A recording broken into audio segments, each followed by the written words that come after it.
So the Chicago Bulls just signed Demar DeRozan in a sign-in trade.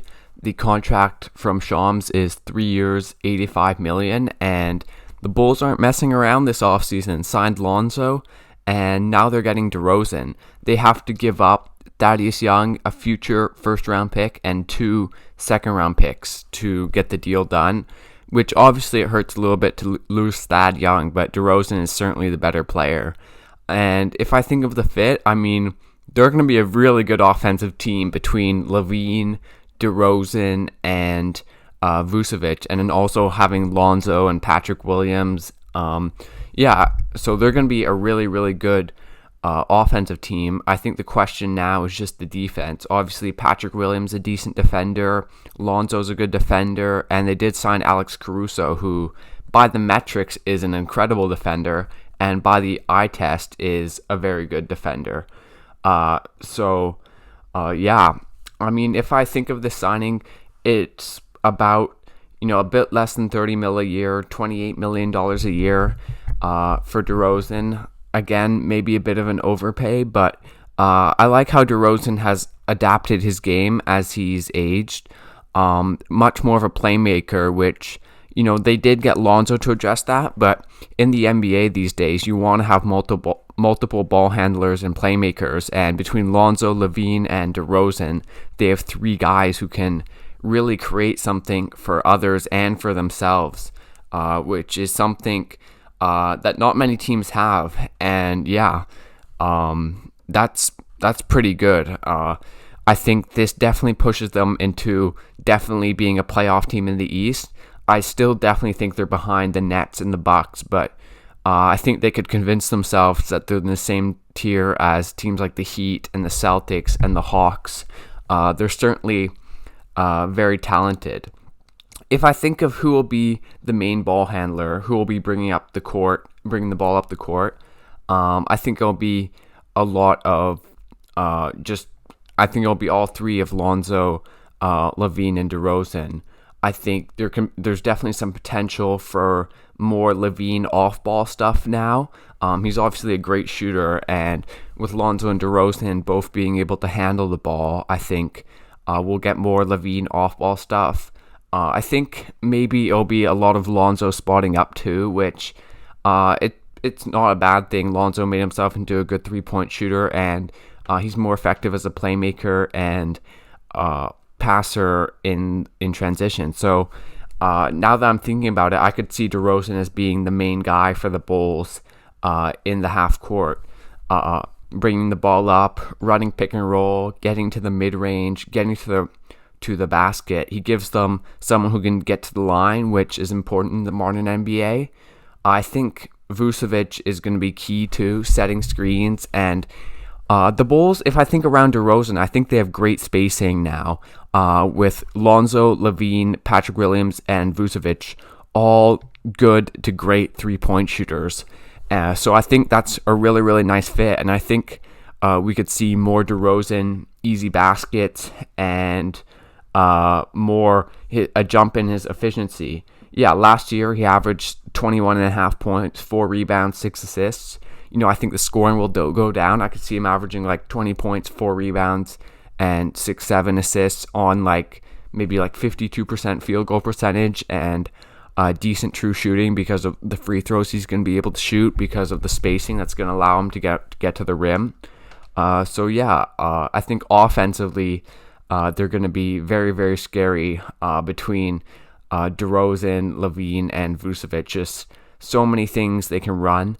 I also think maybe a bit more DeRozan cutting off of Vucevic post-ups. That could be a thing. DeRozan's still pretty athletic. You think maybe if LaVine and DeRozan are willing to screen for each other off when Vucevic has the ball at the elbow or in the post, it's just going to be a lot of guys to worry about for the defense. And, not too many teams are equipped to defend those 3 guys. In the regular season, when teams aren't going to be locking in 100%, I could see them being definitely one of the 10 best offensive teams in the league. So I really like it offensively.